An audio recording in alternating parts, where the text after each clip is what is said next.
প্রিয় ছাত্রছাত্রীরা, দাদার ক্লাসে প্রত্যেককেই সাদর আমন্ত্রণ জানাই।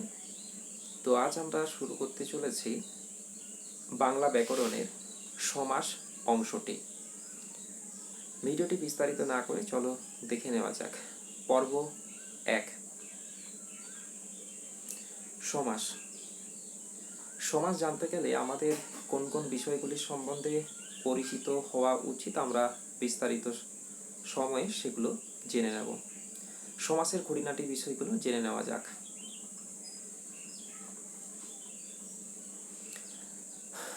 দেখো, সমাস শব্দটির অর্থটি আমাদের প্রথমে জানতে হবে। সমাস শব্দটির অর্থ হলো সংক্ষিপ্ত বা এক অধিকরণ। এই সংক্ষিপ্ত বা এক অধিকরণ কিভাবে হচ্ছে আমি বিস্তারিত কিছুক্ষণ পর আলোচনা করছি। এটুকু জেনে রাখো, সমাস শব্দটির অর্থ হলো সংক্ষিপ্ত বা এক অধিকরণ। এবারে জেনে নেওয়া যাক সমাস শব্দটির ব্যুৎপত্তি কি। ব্যুৎপত্তি মানে তোমরা জানো প্রকৃতি প্রত্যয়। সমাস শব্দটির ব্যুৎপত্তি হলো সম পূর্বক অস যুক্ত ঘ, অর্থাৎ এখানে তোমরা দেখতে পাচ্ছ সমের পরে একটা হাইফেন চিহ্ন আছে, এটাকে পূর্বক চিহ্ন বলা হয় বাংলা ব্যাকরণে। তারপর রুট চিহ্ন আছে, রুটের মাঝে আছে অস, তারপরে আছে যুক্ত ঘ। তোমরা এটাকে এরকম ভাবে পড়বে, সমাস শব্দটির ব্যুৎপত্তি হলো সম পূর্বক অস যুক্ত ঘ। এবারে দেখে নেওয়া যাক সমাস কাকে বলে। আমরা প্রথমেই জেনেছিলাম যে সমাস শব্দটির অর্থ হলো সংক্ষিপ্ত, কিন্তু সমাসের প্রকৃত সংজ্ঞাটা কি সেটা আমরা এখানে জানব।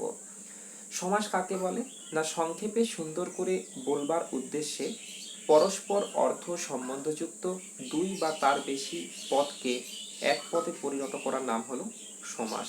অর্থাৎ সমাসের কাজই হলো কিন্তু সংক্ষেপে সুন্দরভাবে বলা। তাহলে বাংলা ব্যাকরণে সংক্ষেপে সুন্দরভাবে ভাব প্রকাশের জন্য ব্যাকরণবিদেরা যে বিষয়টি নিয়ে আলোচনা করেছেন সেই বিষয়টি হলো প্রকৃতপক্ষে সমাস। সমাস অর্থই হলো সংক্ষিপ্ত বা এক অধিকরণ। দেখো, এখানে সংজ্ঞার মধ্যে কিন্তু কতগুলো পাঠ রয়েছে। পাঠগুলো কি? পাঠগুলোকে যদি আমরা পুঙ্খানুপুঙ্খ বিশ্লেষণ করি, দেখো প্রথমে আসে সংক্ষেপে সুন্দর করে বলবার উদ্দেশ্যে। তাহলে সমাসের প্রথম কাজই হলো সংক্ষেপে সুন্দর করে বলা। মনে রাখতে হবে এখানে যে সমস্ত পদগুলো থাকবে সেই পদগুলো কিন্তু পরস্পর অর্থ সম্বন্ধযুক্ত থাকবে। অর্থাৎ দ্বিতীয় পাঠে দেখো পরস্পর অর্থ সম্বন্ধযুক্ত দুই বা তার বেশি পদ। তাহলে শর্ত কি দাঁড়ালো? সংক্ষেপে সুন্দর করে বলা। 2 নম্বর শর্ত হচ্ছে একাধিক অর্থ সম্বন্ধযুক্ত পদের মিশ্রণ। শেষে কি না একটি বিশেষ পদে পরিণত করা। অর্থাৎ দেখো এই তিনটা পার্টে কিন্তু সমাসের সংজ্ঞাটাকে লেখানো আছে। তাহলে তোমরা বিষয়টিকে একটু ভালো করে দেখে নাও। সংক্ষেপে সুন্দর করে বলবার উদ্দেশ্যে পরস্পর অর্থ সম্বন্ধযুক্ত দুই বা তার বেশি পদকে এক পদে পরিণত করার নাম হলো সমাস। আশা করি তোমরা সমাসের সংজ্ঞাটা বুঝতে পেরেছো। কতগুলো উদাহরণ দেখা যাক। দেখো এখানে কতগুলো উদাহরণ দেওয়া হলো। উদাহরণে প্রথমে আমরা দেখতে পাচ্ছি পিতা ও মাতা সমান সমান পিতা মাতা। আমি তুমি ও সে সমান আমরা। কুম্ভ করে যে সমান কুম্ভকার। কুম্ভকার মানে হচ্ছে যারা মাটির জিনিস তৈরি করে। আমরা যদি প্রথমের সমাজটার দিকে নজর দিই, প্রথমে দেখো লেখা আছে পিতা ও মাতা। তাহলে দেখো এখানে পিতা একটা পদ, মাতা একটা পদ, ও হলো সংযোজক একটা অব্যয়। তাহলে দেখো এই পিতা ও মাতাকে আমরা কি করেছি, একটা বিশেষ পদ্ধতিতে একটা পদে পরিণত করেছি। সেই একটা পদ কি? পিতা মাতা। তাহলে এই পিতা মাতা হলো সমাসবদ্ধ পদ। এই পিতা মাতা হলো সমাসবদ্ধ পদ। তাহলে এই পিতা মাতাকে যদি আমরা ভাঙি কি পাবো? পিতা ও মাতা পাবো। দেখো এখানে কিন্তু দুটো পদ, পিতা এবং মাতা, এই দুটো পদ কিন্তু দুটো পৃথক পদ, দুটো আলাদা পদ। এই পৃথক দুটো পদ একটা বিশেষ পদ্ধতিতে এক পদে পরিণত হয়েছে, পিতা মাতাতে পরিণত হয়েছে।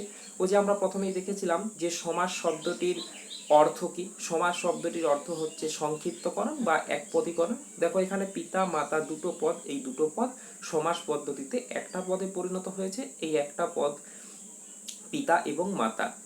এই পিতা এবং মাতা একটা পদে পরিণত হয়েছে একটা পদে পরিণত হয়েছে কোন পদ্ধতির মাধ্যমে? সমাস পদ্ধতির মাধ্যমে। এবারে দেখো আমরা তিনটা পদকে একটা পদে পরিণত করছি, তা হলো তুমি, আমি ও সে। পরিষ্কার বুঝতে পারছো, এখানে আমি একটা, তুমি একটা, সে তিনটা, মোট তিনটা পদ। এই তিনটা পদ আমরা সমাস পদ্ধতিতে একটা পদে পরিণত করেছি, সেটা হলো আমরা। তাহলে দেখো এই আমরা পদটা কিন্তু সমাসবদ্ধ পদ। নিচে দেখো কুম্ভ করে যে, দেখো কুম্ভ করে যে, এখানে দেখো তিনটা পদ আছে, কুম্ভ করে যে তিনটা পদ। এই তিনটা পদ একটা বিশেষ পদ্ধতিতে দেখো একটা পদে পরিণত হয়েছে, সেটা হলো কুম্ভকার। তাহলে আমরা সমাস কাকে বলে এবং সমাসের অর্থটা কি এখন অবধি কিন্তু আমরা সেটা বুঝতে পারলাম।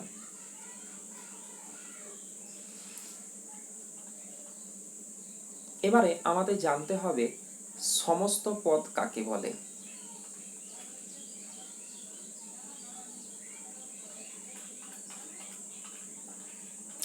দেখো সমস্ত পদ কাকে বলে?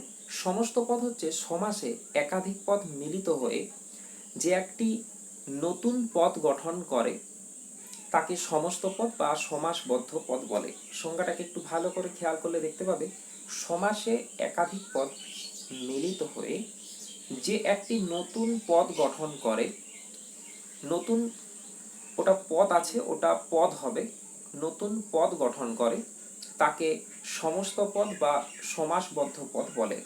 অর্থাৎ সমস্ত পদ হলো যেটা আমরা সমাস করছি, সেই সমাসটাই হলো প্রকৃতপক্ষে সমস্ত পদ। তোমরা উদাহরণটা দেখলে বুঝতে পারবে যে সমস্ত পদ বিষয়টা কি। চলো আমরা উদাহরণে চলে যাই। দেখো এখানে উদাহরণে আমি, তুমি ও সে সমান আমরা লিখছিলাম আমরা, এই আমরাটা হলো সমস্ত পদ। কিংবা দেখো নিচের উদাহরণটা কুম্ভ করে যে, কুম্ভ করে যেতে এখানে কুম্ভকার হলো সমস্ত পদ। অর্থাৎ আমরা একাধিক পদকে যখন একটা বিশেষ পদ্ধতিতে একটা পদে পরিণত করি, ওই একটা পদ যেটা পরিণত হয় সেই একটা পদের নামই কিন্তু হলো সমস্ত পদ। তাহলে এখানে আমরা হলো সমস্ত পদ এবং কুম্ভকার হলো সমস্ত পদ। দেখো সমস্ত পদের সংজ্ঞাতে লেখা আছে একাধিক পদ মিলিত হয়ে যে নতুন পদটি গঠিত হয় সেই নতুন পদটির নামই হচ্ছে সমস্ত পদ। এখানে আমি, তুমি ও সে তিনটা পদ একসাথে মিলিত হয়ে আমরা পদটি গঠন করেছে, এখানে আমরা হলো সমস্ত পদ। আশা করা যায় তোমরা নিশ্চয়ই সমস্ত পদ বিষয়টা বুঝতে পেরেছো।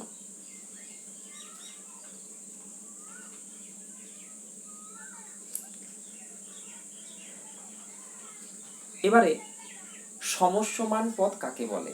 সমস্যমান পদ কাকে বলে সংজ্ঞাটা একটু ভালোটি করে পড়ে নাও। যে সমস্ত পদের সমন্বয়ে সমস্ত পদের সৃষ্টি হয়েছে তাদের প্রত্যেকটিকে বলা হচ্ছে সমস্যমান পদ। খুব সুন্দর, এর আগেই আমরা জানলাম সমস্ত পদ কাকে বলে। তো এখানে দেখো সমস্যমান পদ কাকে বলে বলা আছে। সমস্যমান পদ মানে হচ্ছে সমস্ত পদটা যতগুলো পদের সমন্বয়ে তৈরি তাদের প্রত্যেকটিকেই কিন্তু বলা হচ্ছে সমস্যমান পদ। তাহলে দেখো এখানে আমরা দুটো উদাহরণকে নিয়ে আলোচনা করতে পারি।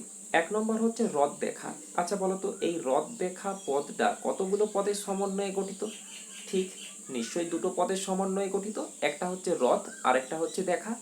তাহলে এই হ্রদ দেখা অংশটির হ্রদ এবং দেখা এই দুটোই কিন্তু সমসমান পদ। দ্বিতীয় দেখো উদাহরণটাতে কলা বেচা, অর্থাৎ কলা বিক্রি করা।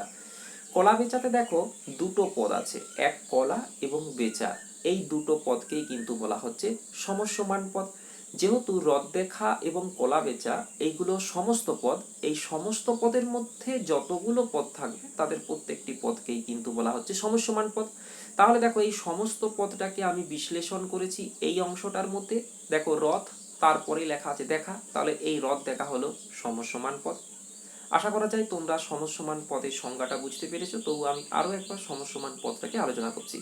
সমস্যমান পদ কি না, সমস্ত পদ যতগুলি পদের সমন্বয়ে সৃষ্টি তাদের প্রত্যেকটিকেই বলা হচ্ছে সমস্যমান পদ। সমস্ত পদ যতগুলি পদের সমন্বয়ে সৃষ্টি তাদের প্রত্যেকটিকেই বলা হচ্ছে কিন্তু সমস্ত পদ। তাহলে এখানে হ্রদ দেখা এবং কলা বেচা সমস্ত পদ, এই সমস্ত পদগুলো যতগুলো পদের সমন্বয়ে সৃষ্টি, অর্থাৎ এই সমস্ত পদগুলোকে আমরা জটা ভাগে ভাগ করতে পারবো, প্রত্যেকটা ভাগই কিন্তু সমসমান পদ। রথ দেখা দুটো ভাগ, রথ এবং দেখা। এই রথ এবং দেখা পৃথকভাবে হচ্ছে সমসমান পদ, অর্থাৎ রথ এবং দেখা এবং দ্বিতীয় উদাহরণে কলা এবং বেচা, এই দুটো হলো সমসমান পদ। এবারে আমাদের মনে রাখতে হবে এই সমসমান পদের কিন্তু দুটো ভাগ আছে। দুটো ভাগ কি কি? দুটো ভাগ হচ্ছে, প্রথমে যে সমসমান পদটা থাকবে তাকে বলা হয় পূর্বপদ এবং পরে যে সমসমান পদটা থাকবে তাকে বলা হয় উত্তরপদ। কি বললাম? সমসমান পদ দুটি অংশে গঠিত, একটি অংশকে বলা হচ্ছে পূর্বপদ এবং অপর অংশকে বলা হচ্ছে পরপদ বা উত্তরপদ। আমরা উদাহরণের সাহায্যে বিষয়টিকে দেখে নিই।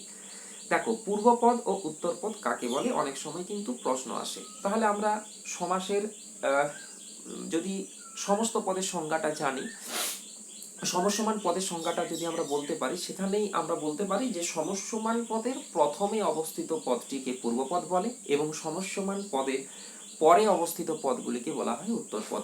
তবে তোমাকে মনে রাখতে হবে সমস্ত মানের প্রথমের অংশটিকে আমরা পূর্বপদ ধরবো, তারপরে যতগুলো পদ থাকবে আমরা কিন্তু সেটাকে পরপদ বা উত্তরপদ হিসাবে বিবেচনা করব।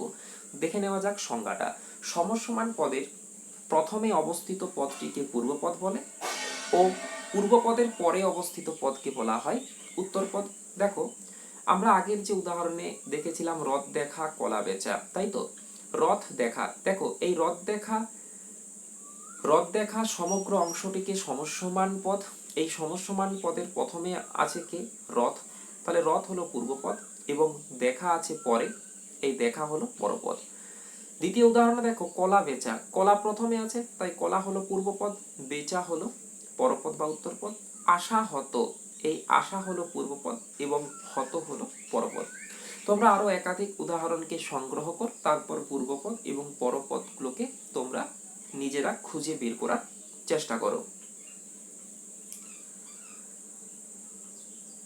এবারে আসা যাক ব্যাস বাক্য। এই ব্যাস সম্বন্ধে তোমরা নিশ্চয়ই অঙ্কে ব্যাস কথাটা শুনে থাকবে। ব্যাস শব্দের অর্থ কি? বিস্তার, তাই তো? একদম ঠিক, ব্যাস শব্দের অর্থ হচ্ছে বিস্তার। কিন্তু ব্যাস বাক্য কাকে বলে? তোমরা বাক্যের সংজ্ঞাটা ক্লাস 8-এ পড়েছিলে, বাক্যটা তোমাদের আছে, পরবর্তী সময়ে তোমরা বাক্য পড়বে। তো এক কথায় সমাসে আমাদের ব্যাস বাক্য বিষয়টিকে জানতে হবে। তাহলে ব্যাস বাক্য বিষয়টা কি? দেখো, সংজ্ঞাতে বলা হচ্ছে সমস্ত পদটিকে বিশ্লেষণ করে সমাসের অর্থটি যে বাক্য বা বাক্যাংশের দ্বারা ব্যাখ্যা করে দেখানো হয় সেই বাক্যটিকে বলা হয় ব্যাস বাক্য। দেখো, এখানেও কিন্তু সমস্ত পদ বিষয়টা উল্লেখ করা আছে। তাহলে এই সমস্ত পদটিকে বিশ্লেষণ করা হয় বা ব্যাখ্যা করা হয় যে অংশটির বা বাক্যটির দ্বারা, তাকে বলা হয় ব্যাস বাক্য। তাহলে আমার এই বাক্য, দেখো এই উদাহরণগুলির মধ্যে রসজ্ঞ এবং নিচের উদাহরণটিতে দেখো লেখা আছে নারাজ, তাই তো? রসজ্ঞ এবং নারাজ, এই রসজ্ঞ শব্দটিকে আমরা যদি বিস্তারিত ভাঙি, তাহলে বিস্তারিত ভাঙি বা বিশ্লেষণ করি, আমরা কি পাবো? রস জানেন যিনি। তাহলে রসজ্ঞকে যদি আমরা বিশ্লেষণ করে দেখাই, কি পাবো? রস জানেন যিনি। এখানে রস জানেন যিনি হলো ব্যাস বাক্য। দেখো সংজ্ঞার সাথে পুরো মিলে যাচ্ছে। তাহলে সমস্ত পদ হচ্ছে রসজ্ঞ, সমস্ত পদের বিশ্লেষণ করা হয় যে বাক্যের মাধ্যমে। দেখো, রস জানেন যিনি, এই অংশটা বিস্তারিত করে বর্ণনা করা হলো, তাহলে রস জানেন যিনি হলো প্রকৃতপক্ষে হয়ে গেল ব্যাস বাক্য। দ্বিতীয় উদাহরণে দেখো নারাজ, এই নারাজ হলো সমস্ত পদ। সমস্ত পদটাকে আমরা কিভাবে বিশ্লেষণ করতে পারি? রাজি নয়, রাজি নয়কে বলা হয় নারাজ, তাহলে রাজি নয় হয়ে গেল ব্যাস বাক্য। তাহলে দেখো ব্যাস শব্দটির অর্থ কি? বিস্তার। দেখো, নারাজ শব্দটার বিস্তারিত রূপ হচ্ছে রাজি নয়, রসজ্ঞ শব্দটির বিস্তারিত রূপ হলো রস জানেন যিনি। তাহলে রস জানেন যিনি এবং রাজি নয়, এই দুটি হয়ে গেল ব্যাস বাক্য। দেখো, ব্যাস বাক্য বিষয়টা কি? না সমস্ত পদকে বিশ্লেষণ করা হয় যে বাক্যের মধ্য দিয়ে বা যে অংশের মধ্য দিয়ে, সেই অংশকে বলা হয় ব্যাস বাক্য। আশা করা যায় তোমরা ব্যাস বাক্য বিষয়টি বুঝতে পেরেছো। ব্যাস বাক্যের সংজ্ঞাটা কিন্তু পরীক্ষায় অনেক সময় এসে থাকে, তাই এটি ভালোটিভাবে তোমরা বুঝে নাও এবং তারপরে প্র্যাকটিস করো। প্রশ্ন আছে ব্যাস বাক্য অন্য কি নামে পরিচিত? দেখো, এই ব্যাস বাক্যটা কিন্তু এর একাধিক নাম আছে।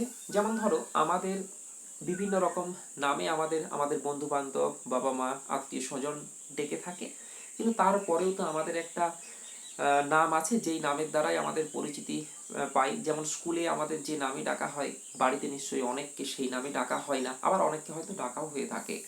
ঠিক একই রকম একটা মানুষের যেরকম একাধিক নাম থাকতে পারে, ব্যাস বাক্যও কিন্তু একাধিক নাম আছে। ব্যাস বাক্যকে বলা হয় বিগ্রহ বাক্য অথবা সমাস বাক্য। তবে তোমরা কিন্তু এই বিগ্রহ বাক্য টার্মটাকেই ব্যবহার করবে। দেখো, ব্যাস বাক্য শব্দটির অর্থ কি দাঁড়ালো? ব্যাস বাক্য শব্দটির অর্থ হচ্ছে বিগ্রহ বাক্য।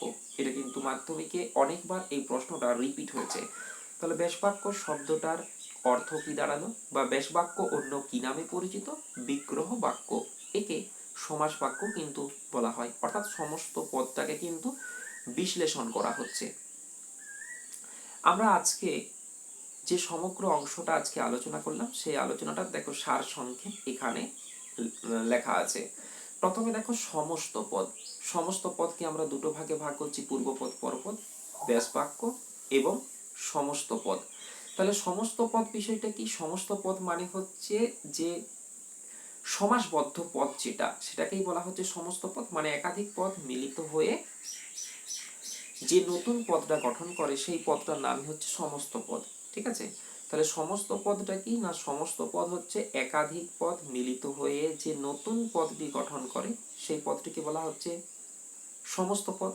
যেমন দেখো, ঋষি বৃদ্ধ, আরেকটা হচ্ছে আধার ঘর। এই আধার ঘর এবং ঋষি বৃদ্ধ হলো সমস্ত পদ।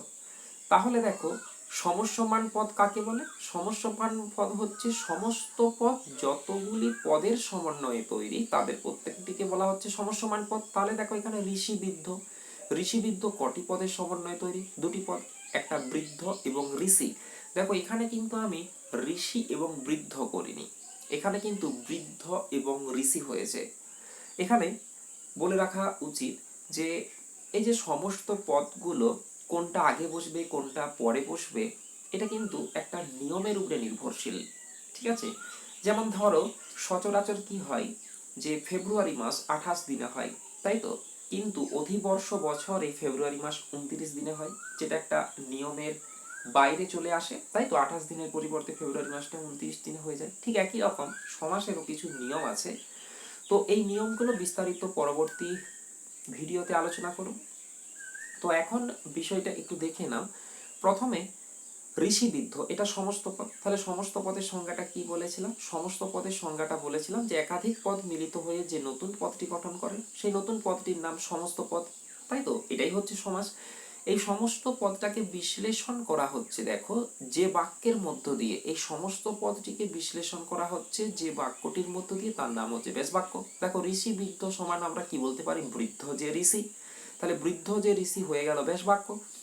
2 নম্বর বলা হচ্ছে, দেখো সমস্যমান পদ। সমস্যমান পদটা কি না? এই সমস্ত পদটা, এই সমস্ত পদটা যতগুলি অংশের সমন্বয়ে, যতগুলি পদের সমন্বয়ে গঠিত তাদের প্রত্যেকটিকেই বলা হচ্ছে সমস্যমান পদ। তাহলে দেখো সমস্ত পদ এখানে কি কি আছে? এখানে আছে ঋষি বৃদ্ধ। ঋষি বৃদ্ধ কটি পদের সমন্বয়ে তৈরি? দুটি পদ। সেগুলো কি কি? ঋষি এবং বৃদ্ধ। দেখো এখানে লিখেছি বৃদ্ধ এবং ঋষি। তাহলে বৃদ্ধ এবং ঋষি হলো সমসমান পদ। ঠিক অনুরূপভাবে দেখো আধার ঘর। আধার ঘর হলো সমস্ত পদ।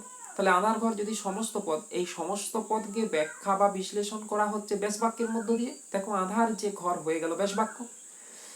এই সমস্ত পদটির প্রত্যেকটি পদকে বলা হচ্ছে সমসমান পদ। দেখো এই আধার ঘরের মধ্যে দুটো পদ আছে, আধার এবং ঘর। দেখো এখানে আধার এবং ঘর হলো সমসমান পদ। তাহলে দেখো আজকে যে সমগ্র অংশটা পড়ালাম সেই সমগ্র অংশটা কিন্তু হয়ে গেল। দেখো আমরা কিন্তু সমস্ত পদ থেকে সমস্ত সংজ্ঞাগুলো পেয়ে যেতে পারি। আমি আরো একবার ভিডিওটাকে প্রথম থেকে শুরু করে একদম বিস্তারিত আলোচনা করে দিচ্ছি। দেখো আজকে আমরা কি কি শিখলাম? আজকে আমরা শিখলাম প্রথমে সমাস শব্দটির অর্থ। সমাস শব্দটির অর্থ কি? সংক্ষিপ্ত বা একপদীকরণ। সমাস শব্দটির ব্যুৎপত্তি আমরা শিখলাম। ব্যুৎপত্তি কি? প্রকৃতি প্রত্যয় যেটাকে বলা হয়, সম্পূর্বক অযুক্ত ঘ। তারপরে আমরা দেখলাম সমস্ত পদ। সমস্ত পদ কাকে বলে না? সমস্ত পদ হলো যে একাধিক পদ মিলিত হয়ে যে নতুন পদটি গঠন করে তাকে বলা হচ্ছে সমস্ত পদ। যেমন ঋষিবৃদ্ধ এখানে সমস্ত পদ। দেখো এই সমস্ত পদের থেকে আমি ব্যাস বাক্যের সংজ্ঞাটা দিচ্ছি। ব্যাস বাক্য কাকে বলে? ব্যাস বাক্য হচ্ছে সমস্ত পদের ব্যাখ্যা বা বিশ্লেষণ করা হয় যে বাক্যের মধ্য দিয়ে তাকে বলা হয় ব্যাস বাক্য। আমরা ব্যাস বাক্যের সংজ্ঞা পেয়ে গেলাম। দেখো ব্যাস বাক্যের সংজ্ঞা কিন্তু আমি সমস্ত পদ দিয়ে শুরু করলাম। তারপরে দেখো সমসমান পদ। সমসমান পদ কাকে বলে? দেখো আমি সমস্ত পদ দিয়ে শুরু করছি। সমস্ত পদ যতগুলি পদের সমন্বয়ে গঠিত তাদের প্রত্যেকটিকেই বলা হয় সমসমান পদ। সমস্ত পদ যতগুলি পদের সমন্বয়ে গঠিত হয় তাদের প্রত্যেকটি পদকেই বলা হয় সমসমান পদ। তাহলে এখানে ঋষিবৃদ্ধ হলো সমস্ত পদ। এই ঋষিবৃদ্ধ পদটি কতগুলো পদের সমন্বয়ে তৈরি? বৃদ্ধ এবং ঋষি দুটি পদের সমন্বয়ে তৈরি। এই দুটো পদকে বলা হচ্ছে সমসমান পদ। আশা করা যায় এই ক্লাসটি তোমরা বুঝতে পেরেছো।